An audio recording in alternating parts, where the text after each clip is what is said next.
Hello everyone. So welcome to the next lecture of periodic classification of elements.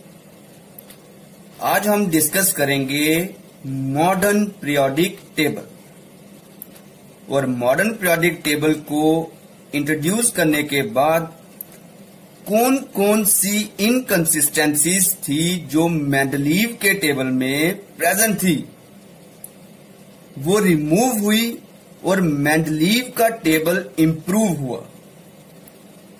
तो पहले बात करते हैं उस एक्सपेरिमेंट की जिसकी वजह से हमें मॉडर्न पीरियोडिक लॉ मिला।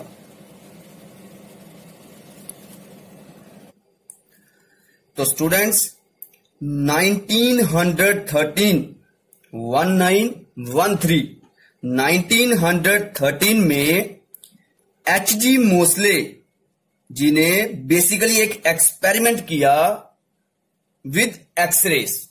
किसके साथ एक्सपेरिमेंट किया? एक्सरेज के साथ। उस एक्सपेरिमेंट के through he wanted to determine the number of protons in various elements, कि अलग अलग एलिमेंट में नंबर ऑफ प्रोटॉन्स कितने होते हैं। क्योंकि 1911 में रदरफोर्ड जी ने ऑलरेडी प्रोटॉन डिस्कवर कर लिया था। तो 1913 में मोस्ले चाहते थे कि अलग अलग एलिमेंट्स में नंबर ऑफ प्रोटॉन्स को फाइंड आउट किया जाए। तो एक्सरे के साथ एक्सरेज के साथ मोस्ले जी ने एक एक्सपेरिमेंट किया और उस एक्सपेरिमेंट का जो ग्राफ था वो तभी लीनियर आ रहा था अगर हम उसमें एटॉमिक मास की जगह एटॉमिक नंबर को, दैट इज एटॉमिक नंबर क्या होता है? तो बेटा number of protons in the nucleus को हम बोलते हैं एटॉमिक नंबर। ये रहा एटॉमिक नंबर। एटॉमिक नंबर क्या होता है? Number of protons in the nucleus. तो ग्राफ तभी एक्यूरेट आ रहा था, स्ट्रेट लाइन आ रहा था, अगर हम एटॉमिक नंबर को बेस लेके चले, ना कि एटॉमिक मास को। वहां से मोस्ले जी ने बताया कि जो एटॉमिक नंबर है किसी भी एलिमेंट का, क्या बताया? कि atomic number of an element is the more fundamental property than its atomic mass. तो स्टूडेंट्स वहां से जो हमारा पीरियोडिक टेबल की क्लासिफिकेशन थी वो चेंज हुई और फिर मोस्ले जी ने नया periodic law, that is modern periodic law propose किया। तो उन्होंने कहा properties of elements are a periodic function of their atomic number, ना कि एटॉमिक मास, जो मेंडलीव जी ने बोला था। इन्होंने क्या बोला? Properties of elements are a periodic function of their atomic number. मतलब कि जो प्रॉपर्टीज हैं वो पीरियोडिकली रिपीट होती हैं। ठीक है कि आप 6, 7, 8 एलिमेंट्स लेते हैं, फिर नेक्स्ट जो आता है नेक्स्ट जो एलिमेंट आती है वो पुरानी जो एलिमेंट्स हैं उनकी जैसी प्रॉपर्टीज साथ लेके आती है। तो प्रॉपर्टीज एक डेफिनेट गैप के बाद या पीरियड के बाद रिपीट होती हैं। मतलब पीरियोडिसिटी है पर ये किसके साथ चलती हैं? तो ये एटॉमिक नंबर के साथ चलती हैं। तो इसको अब हम टेबल के साथ देखते हैं। कौन सा टेबल? इलेक्ट्रॉनिक कॉन्फ़िगरेशन का टेबल। तो ये रहा टेबल। तो स्टूडेंट्स ये जो पहली एलिमेंट है हाइड्रोजन, इसकी इलेक्ट्रॉनिक कॉन्फ़िगरेशन है 1s1। ये जो सेकंड एलिमेंट है हीलियम, इसकी इलेक्ट्रॉनिक कॉन्फ़िगरेशन है 1s2।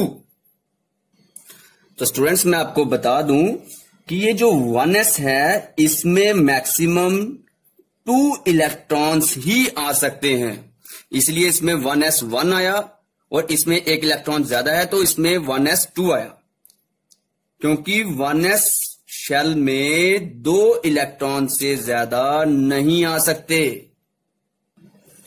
तो यहां तक आपकी पहली शेल खत्म, मींस फर्स्ट पीरियड खत्म यहां तक। तो अब स्टार्ट होगा सेकंड पीरियड या फिर सेकंड शेल। तो न्यू शेल में 2s होता है, ये देखो 2s, ये 2s। तो स्टूडेंट्स 2s में भी 2 इलेक्ट्रॉन से ज्यादा हम नहीं रख सकते। जैसे 1s में 2 से ज्यादा नहीं आ सकते थे, वैसे ही 2s में भी 2 इलेक्ट्रॉन से ज्यादा नहीं आ सकते। और स्टूडेंट्स इसमें 2s के साथ 2p भी होता है, और जो p है, p में मैक्सिमम इलेक्ट्रॉन्स आ सकते हैं 6। स्टूडेंट्स कितने आ सकते हैं? 6। 1s में 2, 2s में 2 और 2p में मैक्सिमम आ सकते हैं 6। तो स्टूडेंट्स टोटल इलेक्ट्रॉन्स कितने हो गए? 2 आए 2s में, 6 आए 2p में, और टोटल हो गए 8 इलेक्ट्रॉन्स। कितने हो गए स्टूडेंट्स? 8 इलेक्ट्रॉन्स। तो स्टूडेंट्स ये देखो, तो ये 2s और 2p कहां तक गए? ये चलते चलते चलते चलते आए हैं 10 तक। कहां तक? 10 तक, क्योंकि 10 के बाद देखो 3s स्टार्ट हो गया। तो मींस आपकी सेकंड शेल जो खत्म होती है वो होती है 10 पे, मींस नियॉन पे। कहां पे खत्म होती है? नियॉन पे। तो स्टूडेंट्स इसके आगे स्टार्ट होता है थर्ड पीरियड या थर्ड शेल, और इसमें होता है क्या? 3s और 3p। और आपको पता ही है s में मैक्सिमम आ सकते हैं 2 और p में मैक्सिमम आ सकते हैं 6। तो 2 3s में, 6 3p में, तो टोटल इलेक्ट्रॉन्स कितने आ सकते हैं इस शेल में? टोटल आ सकते हैं 8। 6 + 2 8। 8 से ज्यादा नहीं आ सकते। तो स्टूडेंट्स अब हम अगर सोडियम के एंड में देखें तो देखो S1 के साथ एंड हो रहा है, वही हम लिथियम के साथ देखें तो S1 पे एंड हो रहा है। हाइड्रोजन को देखें तो S1 के साथ एंड हो रहा है। तो स्टूडेंट्स लिथियम के भी, सोडियम के भी, हाइड्रोजन के भी एंड में सिर्फ 1 इलेक्ट्रॉन है, मींस इनकी इलेक्ट्रॉनिक कॉन्फ़िगरेशन है ns1। n कुछ भी हो सकता है, 1s1 भी हो सकता है, 2s1, 3s1। देखो ये 1s1, ये 2s1, ये 3s1, n नेचुरल नंबर हो सकता है, बट एंड में इलेक्ट्रॉन्स कितने हैं? सिर्फ 1। कितने स्टूडेंट्स? 1। और स्टूडेंट्स इनकी प्रॉपर्टीज एक जैसी हैं। देखो लिथियम की, सोडियम की, और ये देखिए पोटेशियम की, इसके भी एंड में 1 है। इनकी प्रॉपर्टीज एक जैसी हैं। तो अगर हम गैप देखें तो लिथियम यहां से स्टार्ट करें तो 1 2 3 4 5 6 7 एलिमेंट्स के बाद ये जो एलिमेंट आई, ये देखो 7 एलिमेंट्स के बाद जो एलिमेंट आई उसके साथ लिथियम की प्रॉपर्टीज मैच कर रही थी। कितने एलिमेंट्स के बाद? 7 एलिमेंट्स के बाद। वैसे ही अब सोडियम से स्टार्ट करें तो 1 2 3 4 5 6 7। तो ये देखो पोटेशियम आ गया, मींस 7 एलिमेंट्स के बाद इनकी प्रॉपर्टीज रिपीट हो रही हैं। देखो लिथियम के बाद 7 एलिमेंट्स के बाद आया सोडियम, सोडियम के बाद 7 एलिमेंट्स के बाद आया पोटेशियम। इन सब की प्रॉपर्टीज एक जैसी हैं, मींस इनकी प्रॉपर्टीज रिपीट हो रही हैं। This is called periodicity of properties, means properties will repeat itself after certain period or gap. और स्टूडेंट्स गैप किस पे डिपेंड करेगा? उसके एटॉमिक नंबर पे, जो कि यहां पे मेंशन किया गया है। देखो मेंशन किया गया एटॉमिक नंबर 1 2 3 4 5 6 7 8 9 10 11। तो ये एटॉमिक नंबर मेंशन किए गए हैं, इसीलिए ये जो प्रॉपर्टीज रिपीट हो रही हैं ये एटॉमिक नंबर पे डिपेंड करती है। किस पे डिपेंड करती है स्टूडेंट्स? एटॉमिक नंबर पे। तो उस तरह से हम बोलते हैं कि जो ग्रुप 1 है, जो जिसमें क्या कौन सी एलिमेंट्स थी? Alkali metals. तो ये स्टार्ट होती थी लिथियम से। Lithium, sodium, potassium, rubidium, caesium, hydrogen नहीं लिया क्योंकि हाइड्रोजन जो है वो अल्कली मेटल्स में नहीं आता है।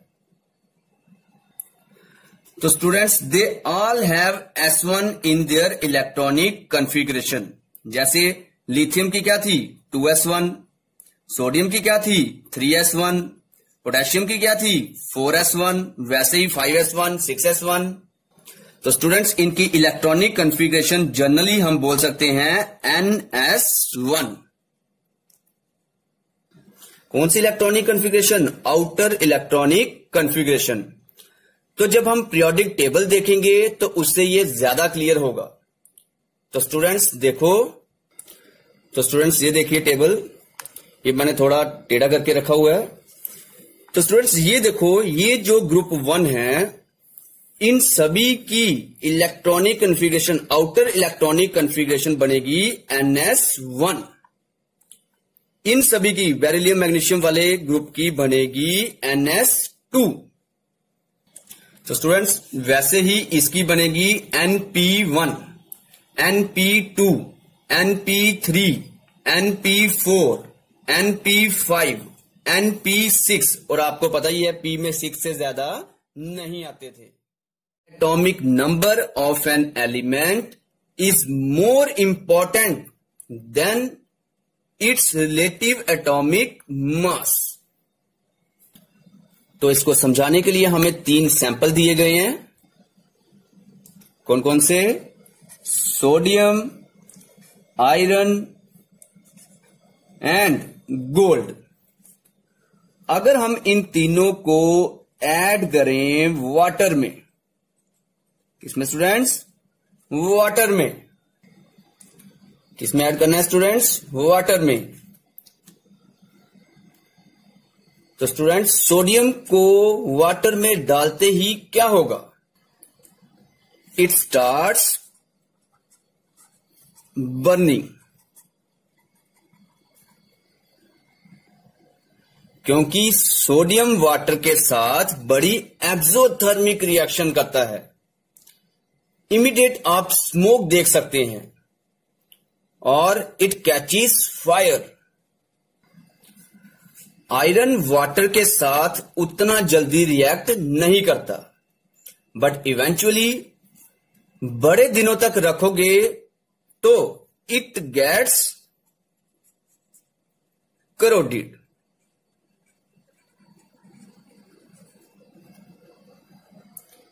क्रोजन होना शुरू हो जाती है, उसकी जंग उस पे लगना शुरू हो जाता है। और अब बात करें हम गोल्ड की, तो गोल्ड पे पानी का इफेक्ट नहीं होता, इसीलिए हम गोल्ड की ज्वेलरी पहनते हैं। No effect.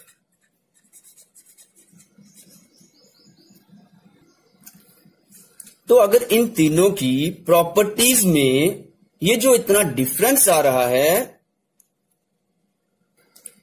तीनों को पानी के साथ ही तो हम ट्रीट कर रहे हैं।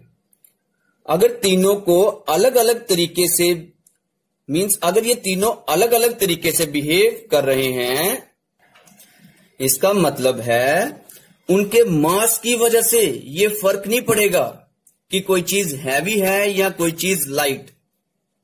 ठीक है, ये फर्क पड़ता है उनकी इलेक्ट्रॉनिक कॉन्फ़िगरेशन की वजह से। कि उनके स्ट्रक्चर में, उनके एटम्स में इलेक्ट्रॉन्स किस तरह से अरेंज हुए हैं, उसकी इलेक्ट्रॉनिक कॉन्फ़िगरेशन कैसी है, किसके इलेक्ट्रॉन्स s में हैं, किसके p में हैं, किसके d में, किसके f में, कितनी दूर है न्यूक्लियस से, कितने पास है न्यूक्लियस से। ठीक है, तो properties of elements depend on their electronic configuration. तो आप इलेक्ट्रॉनिक कॉन्फ़िगरेशन एटॉमिक मास से लिखोगे या एटॉमिक नंबर से? ऑब्वियसली एटॉमिक नंबर से। तो इलेक्ट्रॉनिक कॉन्फ़िगरेशन कहां से आई, मींस कहां से आई? Z से। Z means atomic number. तो इसलिए हम बोल सकते हैं atomic number of an element is more important than its relative atomic mass. तो I think that is clear. So our next question from activity 5.3। ये रही एक्टिविटी। तो स्टूडेंट्स ये रहा एक्टिविटी 5.3 में 4 क्वेश्चंस हैं, एक एक करके डिस्कस करेंगे। तो सबसे पहला क्वेश्चन है हमारा, how were the position of cobalt and निकल resolved in the modern periodic table. Means cobalt और निकल की पोजीशन को मॉडर्न पीरियोडिक टेबल में कैसे रिजॉल्व किया गया है? तो स्टूडेंट्स मेंडलीव जी ने क्या किया था, उन्होंने आयरन, कोबाल्ट एंड निकल को एक ही बॉक्स में रख दिया था, इकट्ठे रख दिया था तीनों को। पर मॉडर्न पीरियोडिक टेबल मास के अकॉर्डिंग नहीं चलता, ये चलता है एटॉमिक नंबर के अकॉर्डिंग। तो कोबाल्ट का एटॉमिक नंबर डिफरेंट है निकल से। दोनों के एटॉमिक नंबर अलग अलग हैं, तो दोनों को मॉडर्न पीरियोडिक टेबल में अलग अलग जगह भी मिली, मींस अलग अलग बॉक्स मिला। तो मैं आपको मॉडर्न पीरियोडिक टेबल दिखाता हूं। तो स्टूडेंट्स देखिए, आयरन, कोबाल्ट और निकल को अलग अलग जगह मिली हुई है मॉडर्न पीरियोडिक टेबल में, जो मेंडलीव पीरियोडिक टेबल में नहीं मिली थी। क्योंकि ये जो टेबल है ये एटॉमिक नंबर के अकॉर्डिंग था। आधा पोर्शन दिखा रहा हूं। ये जो टेबल था ये क्या था, ये एटॉमिक नंबर पे बेस था। आयरन का एटॉमिक नंबर 26 था, तो वो यहां पे है।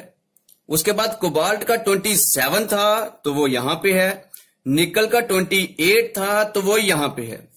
जबकि मेंडलीव जी ने भी कोबाल्ट को पहले ही रखा था निकल से, बट उन्होंने मास के अकॉर्डिंग बोला था, बट ये नंबर के अकॉर्डिंग पहले आता है, मास के अकॉर्डिंग पहले नहीं आ सकता था। रीजन पता चला मेरा बच्चा? तो स्टूडेंट्स इसी के साथ मैं आपको मॉडर्न पीरियोडिक टेबल भी दिखा देता हूं। आपकी स्क्रीन में ये थोड़ा टेढ़ा आ रहा होगा।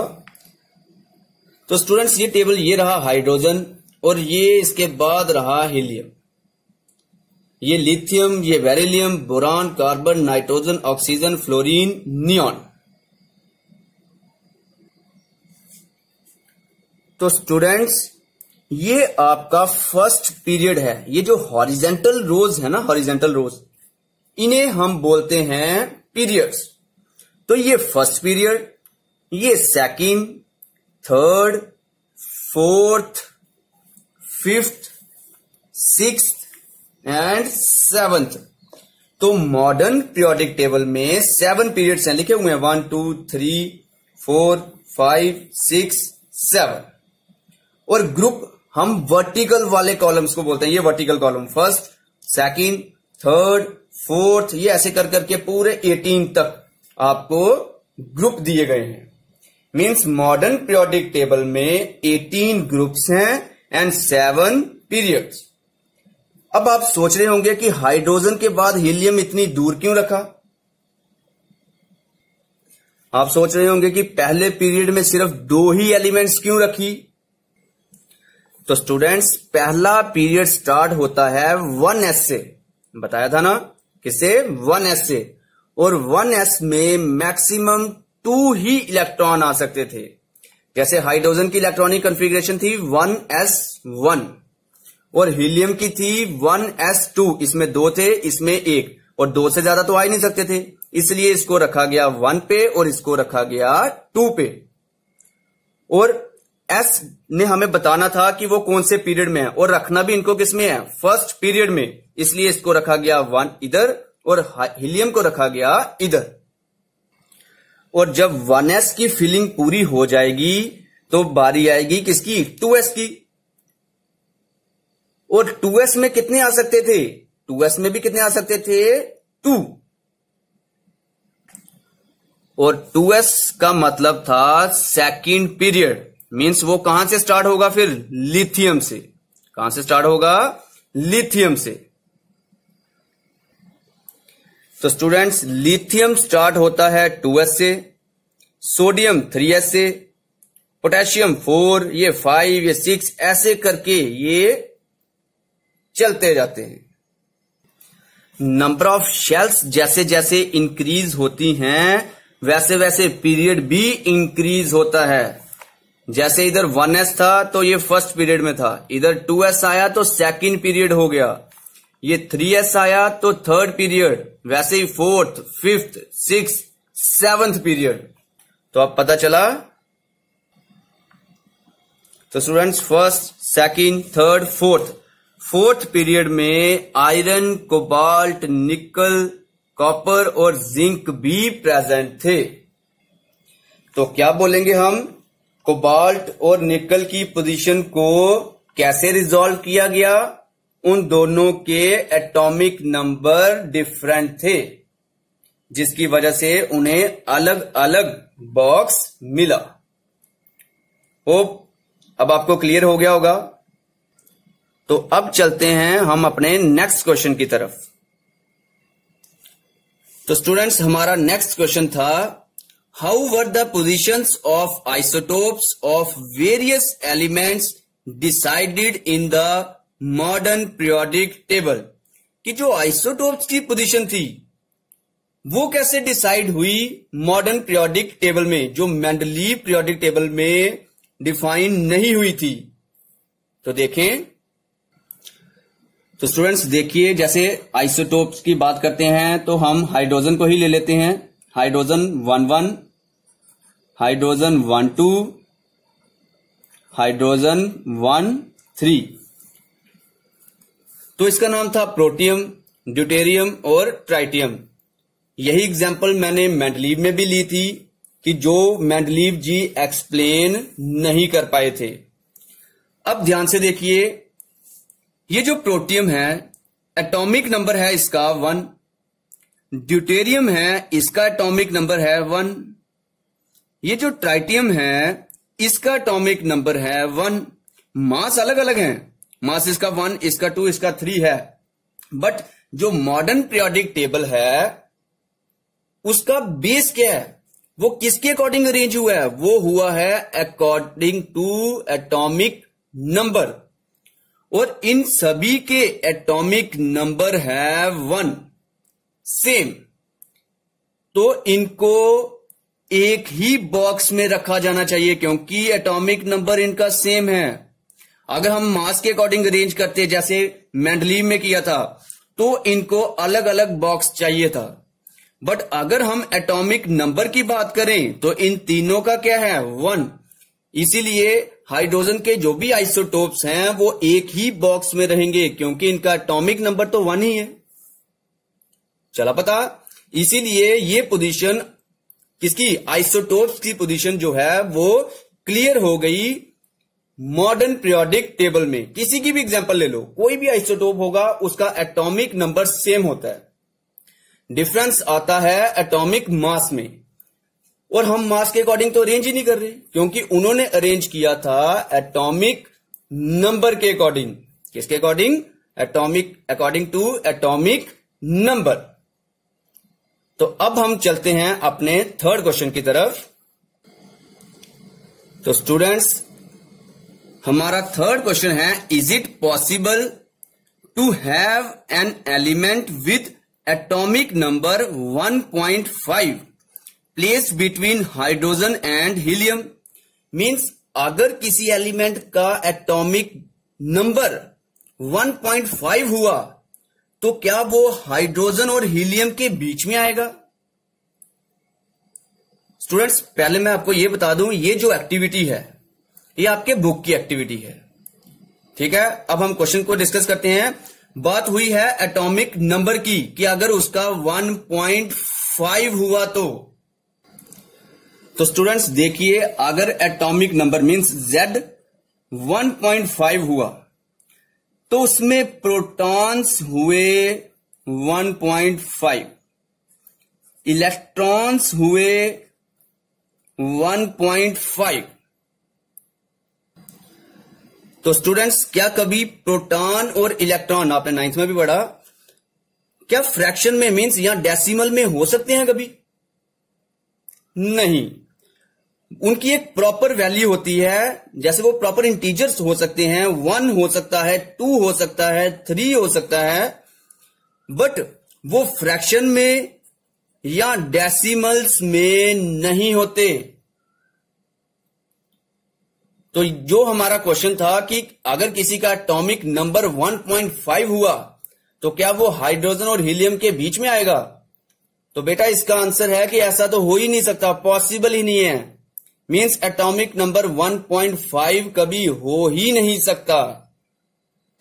तो स्टूडेंट्स, अब हम चलते हैं अपने नेक्स्ट क्वेश्चन की तरफ।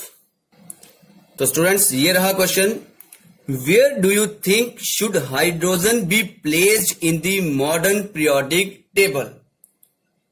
मींस सबसे पहले तो बच्चे मैं इसको बता दूं कि ये एक डिबेटेबल क्वेश्चन है। जनरली मॉडर्न पीरियोडिक टेबल में क्या होता है कि अगर हम ऊपर से नीचे की तरफ means down in a group जाते हैं, जैसे ये देखिए, beryllium, magnesium, calcium, strontium, barium, radium, इन सब की प्रॉपर्टीज एक जैसी हैं।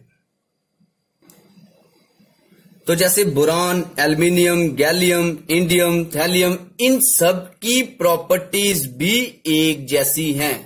मींस ग्रुप में जितनी भी एलिमेंट्स होती हैं उनकी प्रॉपर्टीज एक जैसी होती हैं। तो अब स्टूडेंट्स, हाइड्रोजन को फर्स्ट ग्रुप में रखा गया है, means lithium, sodium, potassium, rubidium, caesium और फ्रांसियम के साथ रखा गया है। क्यों? क्योंकि इनकी प्रॉपर्टीज भी इसके जैसी हैं। हालांकि सभी प्रॉपर्टीज नहीं मिलती, कुछ कुछ मिलती हैं। ये गैस है और ये सारे मेटल्स हैं।